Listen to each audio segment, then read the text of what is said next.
तो अभी आंसर देखते हैं वीके मैथ ऑब्जेक्टिव का। Diameter of an atom is 10⁻⁻10। Mass of proton is dash the mass of electron. तो मास ऑफ प्रोटॉन जो है 1837 टाइम्स होता है। प्रोटॉन जो है हेवी होता है। उसके बाद 1 centimetre cube of copper at room temperature has about 8.5 into 10⁻22 free electrons.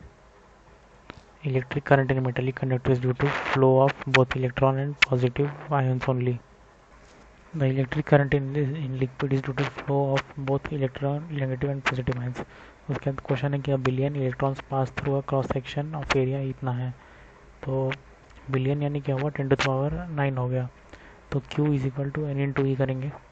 Q is equal to n into e करेंगे तो Q हमको इतना मिल जाएगा। उसके बाद करंट निकालेंगे I is equal to Q by T. तो ये करने से हमको इतना मिलेगा। उसके बाद क्वेश्चन है electric current discharge in a discharge tube, ये किसकी वजह से होता है। तो ये होता है due two electron and positive ions both. Electron and positive ions both. उसके बाद फिर 18 नंबर का क्वेश्चन में टाइम कैलकुलेशन है। क्यू दिया हुआ है 50 10⁻⁻6 कूलम। आई दिया है मिली एम्पियर में। तो टी इतना निकल जाएगा। उसके बाद स्पेसिफिक रेजिस्टेंस किस पर डिपेंड करता है, ओनली ऑन द मटेरियल।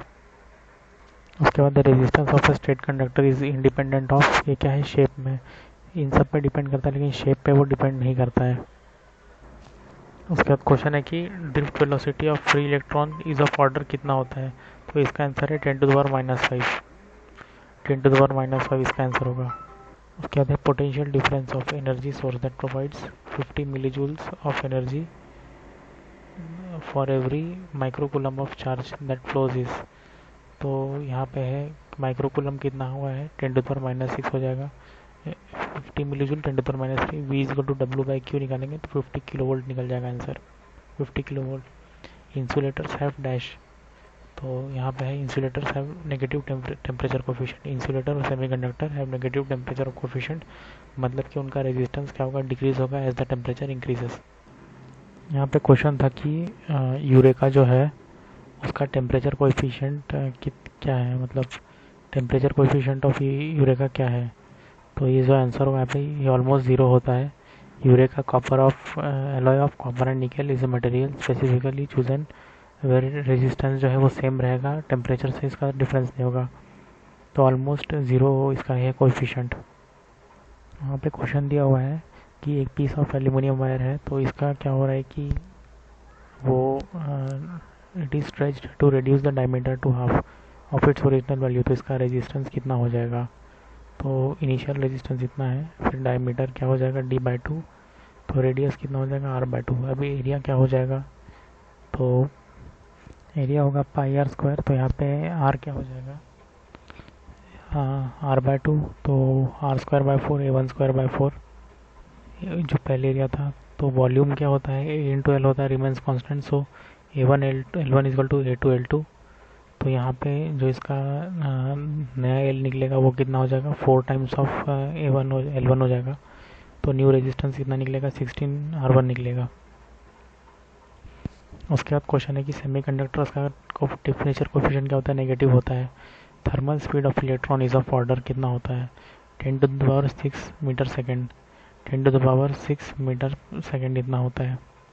जो थर्मल स्पीड या थर्मल वेलोसिटी होता है वो किस वजह से होता है, टेम्परेचर की वजह से होता है, इलेक्ट्रॉन्स की रैंडम मोशन। और ड्रिफ्ट वेलोसिटी एक डायरेक्शन में होता है, ये थर्मल रैंडम होता है। ये हीट एनर्जी की वजह से होता है, ये इलेक्ट्रिक फील्ड की वजह से होता है। ये रैंडम होता है, ये फिक्स डायरेक्शन में होता है। ये करंट प्रोड्यूस नहीं करता है लेकिन ड्रिफ्ट वेलोसिटी करंट प्रोड्यूस करता है। थर्मल स्पीड जो होता है वो 10⁻5 मीटर पर सेकेंड का होता है। ड्रिफ्ट वेलोसिटी बहुत कम होता है 10⁻⁻4 मीटर पर सेकेंड। इसका कोई फार्मूला नहीं होता है लेकिन इसका फार्मूला होता है। उसके बाद क्वेश्चन है कि कॉन्स्टेंटेंट वायर को मेकिंग स्टैंडर्ड रजिस्टर के लिए क्यों यूज़ करते हैं, because it is negligibly small temperature coefficient of resistance. तो इसका आंसर हो जाएगा नेग्लिजिबली स्मॉल। उसके बाद क्वेश्चन है कि resistance of a material 2 metre long and 2 metre square area is इतना। सो इसका स्पेसिफिक रेजिस्टेंस कितना होगा, तो R is equal to ρl by इससे निकल जाएगा ये आंसर। वैल्यू ऑफ अल्फा जो टेम्परेचर कोएफिशिएंट ऑफ रेजिस्टेंस है वो किस पर डिपेंड करता है, 36 नंबर का क्वेश्चन है। तो ये डिपेंड करता है nature of the material and temperature. Nature of the material and temperature. Copper wire को अगर स्ट्रेच करते हैं तो उसका न्यू रेजिस्टेंस कितना होगा, n स्क्वायर टाइम्स हो जाता है। यहाँ पे दिया है कि रेजिस्टिविटी इतना है, what will be the resistance of a hollow pipe of the material of length 1 metre and having outer and inner radii इतना इतना। सो ये है इसका formula, r equal to rho L by final length इतना होगा, volume कितना होगा, a into L remains constant, तो ये कांस्टेंट होगा। हमको नया रेजिस्टेंस निकालना है, सॉरी दूसरा क्वेश्चन है ये वाला है। तो यहाँ पे एरिया पहले इतना निकलेगा, दूसरा एरिया इतना निकलेगा, क्रॉस सेक्शन एरिया कितना निकलेगा दोनों को माइनस कर देंगे, मतलब कि ऐसे जो ये रहेगा क्रॉस सेक्शन एरिया मतलब ऐसे वाला निकाल रहे हैं वो, तो वो निकालने से कितना निकलेगा इतना 0.03 pi metre square, r equal to rho L by, तो यहाँ पे रो कितना है इतना है, फिर एल कितना है इसका जो एल है तो 1 मीटर है, डिवाइडेड बाई इतना कर देंगे। A piece of aluminum, Al and germanium are cooled from T1 to T2 के, the resistance of each will be। तो ये क्वेश्चन देख रहे थे 39 नंबर, तो 39 का आंसर है कि एल्यूमिनियम का जो रेजिस्टेंस होगा वो डिक्रीज हो जाएगा और जर्मेनियम का रेजिस्टेंस क्या होगा, इंक्रीज हो। जर्मेनियम क्या सेमीकंडक्टर है, तो aluminium is a conductor with positive temperature coefficient, मतलब क्या है कि रेजिस्टेंस इसका डिक्रीज हो जाएगा जब इसको ठंडा करेंगे, मतलब कि उसका थर्मल स्पीड वो कम हो जाएगा। और जर्मेनियम के सेमीकंडक्टर है, इसका एनटीसी है, तो क्या होगा कि रेजिस्टेंस इंक्रीज होने से रेजिस्टेंस इंक्रीज हो जाएगा when cooled. At 40 kelvin germanium behaves as a insulator, यहाँ पे इंसुलेटर जर्मेनियम सेमीकंडक्टर है। Example of non ohmic resistances, non ohmic resistances का एग्जाम्पल क्या होगा 41 का, टंगस्टन वायर। टंगस्टन वायर क्या होता है कि V equal to R linearly obey करता है, पर कि जो टंगस्टन बल्ब होता है वो कंडक्टर है, its resistance changes significantly as the temperature increases with the current, making it non ohmic in practice. यहाँ पे क्वेश्चन दिया है कि एक कॉपर वायर है, उसका क्या हो रहा है कि लेंथ जो है वो इंक्रीज़ कर रहे हैं 0.1% से, तो इसका रेजिस्टेंस में चेंज कितना होगा। तो यहाँ पे r equal to rho L by है, एल 0.01% से इसका रेजिस्टेंस बढ़ा है, तो इतना हो जाएगा न्यू इसका लेंथ। तो हमको पता है कि वॉल्यूम कांस्टेंट है, वॉल्यूम को हमको लाना है बीच में, तो a इंटू एल होता है। तो नया वाला जो a बार होगा वो कितना होगा था, a बाय 0.01। अभी न्यू वाला रेजिस्टेंस निकालेंगे, रो 1.001 into L divided by a divided by 0.001, तो ये इसका नया वाला r डैश निकल जाएगा। तो अभी क्या करेंगे कि हम लोग जब डेल्टा r निकालेंगे, मतलब पुराना माइनस न्यू, तो ये करने से इससे 0.02 निकलेगा। इसका यहाँ क्वेश्चन दिया हुआ है, टेम्परेचर कोएफिशिएंट ऑफ रेजिस्टेंस कितना है, इतना है। तो 300 केल्विन में क्या हो रहा है कि इसका रेजिस्टेंस 1 ओम है, तो हमको बताना है कि एट रेजिस्टेंस एट 2 ओम कितना होगा। तो ये है टेम्परेचर कोएफिशिएंट 0.0125 डिग्री सेल्सियस, तो एट रेजिस्टेंस 1 ओम है एट 300 केल्विन, तो R2 पे जो टेम्परेचर होगा वो कितना होगा। तो ये इसका फॉर्मूला होता है R2 equal to R1 plus alpha T2 minus T1। तो हम लोगों को यहाँ पे T2 निकालना है, तो R2 कितना है यहाँ पे 2 ओम, 2 यहाँ पे हो जाएगा, R1 कितना है 1 plus alpha T2 minus T1, तो ये 1 यहाँ पे डिवाइड होगा, फिर 1 माइनस होगा, यहाँ पे 1 इससे डिवाइड होगा, तो 800 प्लस 300 इक्वल टू 1100। तो ये फार्मूला हमको याद रखना है, R2 यानी कि जो रेजिस्टेंस 2 होगा वो, और R1 ये, और यहाँ पे T2 माइनस T1 हो जाएगा। ये होगा इसका आंसर 1100 केल्विन। एम्पियर आवर किसका यूनिट है, एम्पियर आवर है यहाँ पे क्वांटिटी ऑफ इलेक्ट्रिसिटी का। Resistance of conductor at 5 degree Celsius इतना है एंड 6 डिग्री सेल्सियस पे इतना है, what is the resistance at 0 degree Celsius. तो 50 में 5 ओम है, 100 पे 6 ओम है, तो ये रेजिस्टेंस चेंज लीनियर होता है, increase from 50 degree Celsius to 100 degree Celsius 1 ohm, per degree change कितना होता है 1/50 इज इक्वल टू 0.02 ओम।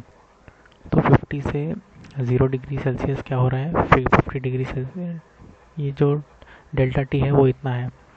तो हमको क्या निकालना था कि एट 0 डिग्री सेल्सियस पे कितना है, R0 is equal to 5 minus 50 into 0.02, तो R0 कितना हो जाएगा 4 ओम हो जाएगा। क्वेश्चन नंबर 47 फिर से देखते हैं, यहाँ पे 5 is equal to R0 1 plus alpha और 50, 6 is equal to R0 1 plus alpha into 100। तो क्या कर रहे हैं कि 6/5 करने से हम लोग को अल्फा, हम लोग यहाँ अल्फा के लिए सॉल्व कर रहे हैं, अल्फा हमको निकलेगा 1 डिवाइड बाई 200। अभी क्या करेंगे कि अल्फ़ा को हम लोग यहाँ डाल देंगे, 5 के इसमें सब्सटीट्यूट कर देंगे और यहाँ से R0 निकालेंगे। R0 जो है वही वो एट 0 डिग्री सेल्सियस कितना होता है रेजिस्टेंस उसका है, तो 5 का यहाँ पे किस में था, 50 में था, तो इसी में सब्सटीट्यूट करने से हमको निकल जाएगा R0 इक्वल टू 4 ओम। तो क्वेश्चन 48 देखते हैं। 48 में क्या है कि हमको अल्फ़ा नॉट निकालना है, अल्फ़ा नॉट निकालना मतलब इसके लिए निकालना है। तो हम क्या करेंगे कि पहले इसका स्लोप निकालेंगे। स्लोप क्या होता है कि परपेंडिकुलर बाय बेस, ये कितना हो जाएगा, ये हो जाएगा 10, इसका डिफरेंस 10 है और ये कितना है 50 है, 50। सो यहाँ पे 48 और 49 है, तो यहाँ पे स्लोप हम लोग का 10/50 निकला था दोनों में, 10/50 10/50। R0 कितना हो जाएगा, एक का 40 है और 50 में कितना है 50 है, तो दोनों का ये निकलेगा अल्फ़ा 0 और अल्फ़ा 50 ऐसे निकलता है। तो जैसे पहले सॉल्व किया है तो उस हिसाब से क्या होगा कि इसका क्या हो जाएगा, इस वाले क्वेश्चन में अल्फ़ा नॉट निकालना है तो ये क्या हो जाएगा 1/30 आंसर हो जाएगा इसका। ये क्वेश्चन में दिया हुआ है 51 में कि referring to figure 1.12 the R40 will be equal to what. तो यहाँ पे हम स्लोप निकालेंगे। स्लोप कितना रहेगा, स्लोप 1 रहेगा यहाँ पे, तो इसका फॉर्मूला क्या होगा, R40 equal to R0 plus 40 into slope, slope था 1 तो ये होगा 70। उसके बाद फिर वैल्यू ऑफ R40 कितना होगा, अल्फ़ा 40, तो अल्फ़ा 40 होगा 1/70 डिग्री सेल्सियस हो जाएगा। अल्फ़ा का वैल्यू कितना होता है 1/40 प्लस अल्फ़ा 40 का वैल्यू क्या होगा 1/40 प्लस 1/अल्फ़ा नॉट, तो ये इतना हो जाएगा 1/70। यहाँ पे होगा ये 1/70। Value of alpha 0 of the conductor is 1/1236। The value of alpha 18 is will be, तो यहाँ पे दिया हुआ है कि अल्फ़ा नॉट जो है मतलब 0 डिग्री सेल पे 1/236 पर डिग्री सेल्सियस है। तो हमको पता है कि अल्फ़ा टी कितना होता है 1/t प्लस 1/अल्फ़ा नॉट, तो अल्फ़ा 18 निकालना है हमको, अल्फ़ा 18 निकालना है। सो 18 प्लस 1/236, तो ये क्या होगा 1/254। सो 1/254 is the right answer. Find the value of alpha 25 if the 1/25 1/255 पर डिग्री सेल्सियस इसका ये है कोएफिशिएंट अल्फा 25, तो हमको अल्फा 20 निकालना है। 54 नंबर का क्वेश्चन है, अल्फा 25 दिया हुआ है 1/255, तो अभी हमको क्या निकालना है, अल्फा 2 निकालना है। Alpha 2 equal to alpha 1 divided by 1 plus alpha 1 t2 minus t1। तो इसको जब सॉल्व करेंगे, यहाँ पे अल्फा 20 है, यहाँ पे अल्फा 25 लिख देंगे।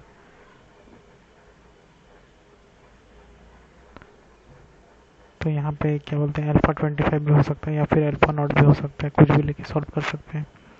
इसको सॉल्व करने से हमको क्या मिलेगा, यहाँ पे 1/250। उसके बाद क्वेश्चन नंबर 55 है, the value of alpha not of a conductor is 1/230। The value of alpha not कितना हो जाएगा, तो अल्फा 50 जो है 1/230 है, तो using the formula alpha T is equal to 1/t plus 1/अल्फा नॉट, तो 1/अल्फा नॉट इज इक्वल टू 1/अल्फा नॉट माइनस 50। तो यहाँ पे क्या होगा कि हमको क्या निकालना है, यहाँ पे हमको निकालना है अल्फा नॉट निकालना है, और ये फार्मूला अल्फा टी का है, तो इसको जब सॉल्व करते जाएंगे तो 1/1/80 निकलेगा आंसर। क्वेश्चन नंबर 56 देखते हैं, number of free electron passing through filament of electric lamp when the current through filament is 0.32। तो यहाँ पे I इतना दिया हुआ है, T दिया हुआ है 3600, तो Q is equal to IT करेंगे 1152 कूलम निकलेगा। उसके बाद फिर Q is equal to NE होता है, तो हमको नंबर ऑफ इलेक्ट्रॉन निकालना है, तो N is equal to coulomb divided by 1.60 × 10⁻⁹, तो ये इसका आंसर निकल जाएगा। क्वेश्चन नंबर 57 का आंसर होगा कार्बन, यह है NTC नेगेटिव टेम्परेचर कोएफिशिएंट। उसके बाद है इलेक्ट्रिक हीटर इज मार्क्ड इतना, तो P is equal to V² से निकल जाएगा ये इसका आंसर 59 का। P is equal to V² 20 ohm. तो यहाँ पे क्या है कि क्वेश्चन 62 में पावर है, रेजिस्टेंस कनेक्ट है, वो पावर कंज्यूम, अगर क्या है कि कनेक्टेड टू एक जनरेटर है, अगर क्या है कि रेजिस्टेंस सीरीज में कनेक्ट कर रहे हैं तो पावर डिसिपेट बाय R1 कितना हो जाएगा। तो जब ओनली R1 था तो ये पावर डिसिपेशन था, जब R1 और R2 कनेक्ट होगा तो ये डिसिपेशन है, P2 ये है।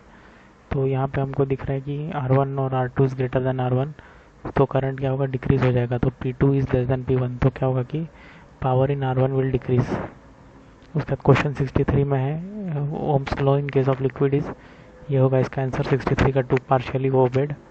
63 का आंसर हो जाएगा यहाँ पे, ओ सॉरी 1 है आंसर 63 का। 63 का आंसर है फुल्ली ओबेड। उसके बाद क्वेश्चन है कि 64 में two electric bulbs of the same rated same voltage rating है पावर 200 एंड 100, तो उनका रेजिस्टेंस में क्या डिफरेंस हो, ये होगा P is equal to V square by R होता है, वी स्क्वायर बाय आर होता है यहाँ पे। तो क्या होगा कि अगर पहला 200 है, इसका आंसर हो जाएगा 2 नंबर का क्वेश्चन, 2 नंबर का option. A copper wire of length resistance 10 ohm, it is stretched 1/4 of its original length, तो इसका रेजिस्टेंस कितना होगा, all directly proportional to length होता है, तो इसका आंसर भी इजी है। The current voltage graph of two metallic wire T1 and T2 at different temperature is 1.13, तो ये ऐसा है। तो उसके बाद हमको बताना है कि ये सब क्या होगा। तो यहाँ पे क्या कि मेटेलिक वायर जो है वो सेम है, ठीक है, तो T1 T2 हमको बताना है। तो ये मेटल है, तो मेटल में क्या होता है कि टेम्परेचर बढ़ने से क्या होता है कि करंट जो होता है वो कम हो जाता है। तो यहाँ पे टेम्परेचर, यहाँ पे करंट किसमें कम है, इसमें है, तो T2 क्या होना चाहिए, ग्रेटर होना चाहिए। 66 का आंसर देखते हैं। 66 में आंसर क्या है, 1 है 66 का आंसर, मतलब कि T2 इज़ ग्रेटर देन, ये मतलब T2 ग्रेटर है, मतलब कम करंट है इसमें, तो यहाँ पे T2 रहेगा। 67 अब देखते हैं।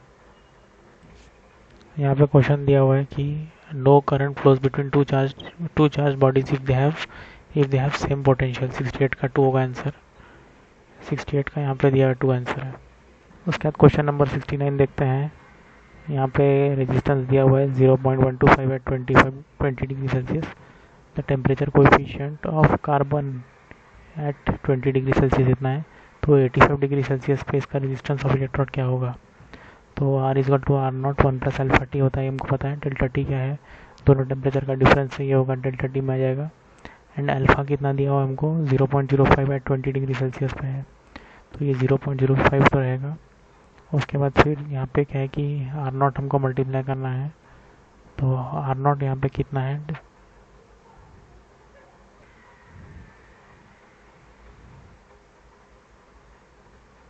R0 यहाँ पे हो जाएगा 0.125 ही, क्योंकि 20 से हम लोग जा रहे हैं, तो 0.125 इंटू ये करेंगे तो हमको कितना मिलेगा, 0.129 आंसर मिलेगा।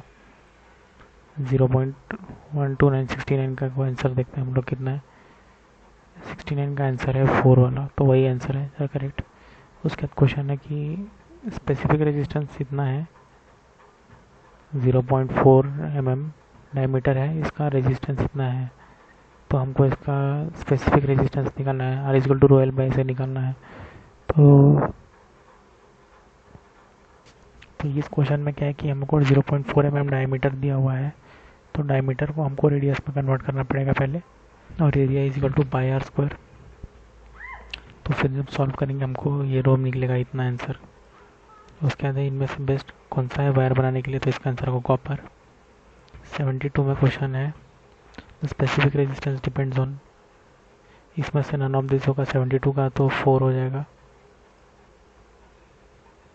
पे 72 का है यहाँ पे 4, क्योंकि वो तो मटेरियल पे डिपेंड करता है। Ampere second is the unit of Q is equal to IT, charge का होगा। The percentage by which the incandescent lamp drop due to current is 3% is, तो 74 का आंसर देखते हैं। 74 का जो आंसर है वो है 1, तो यहाँ पे 6% से ड्रॉप होगा, तो यहाँ पे P equal to I square हो जाएगा। यहाँ पे 3% से ड्रॉप हुआ है, तो न्यू करंट कितना हो 0.97 हो जाएगा। 0.97 का भी स्क्वायर करेंगे तो 0.94, इसको जब 1 से माइनस करेंगे तो हमको कितने मिलेगा 0.0591 विच इज़ अप्रॉक्स 6%। उसके बाद इसका कलर कोड बताना है हमको, येलो वायलेट ऑरेंज सिल्वर का। 75 नंबर का क्वेश्चन में, तो ये हो जाएगा 47 किलो ओम प्लस माइनस 10 ओम।